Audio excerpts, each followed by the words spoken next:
3 tipy, ako nájsť inšpiráciu pre tvoju hru. Prvý. Inšpiruj sa z hier. Čo ťa baví hrať? Čo baví ostatných? Hru predsa robíš pre ostatných, nielen pre seba. Pozri sa na populárne hry na itch alebo iné platformy ako je Steam alebo na mobile Google Play. Aké mechaniky ti prídu zábavné? Aký vizuál ti príde cool? Druhý tip. Inšpiruj sa z umenia.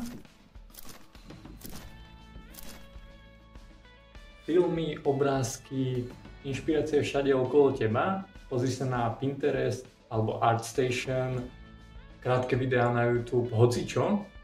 Ja som veľmi vizuálny človek a čokoľvek vidím, tak ma niečo napadne. Skús to tiež. Tretí tip. Začni tvoriť.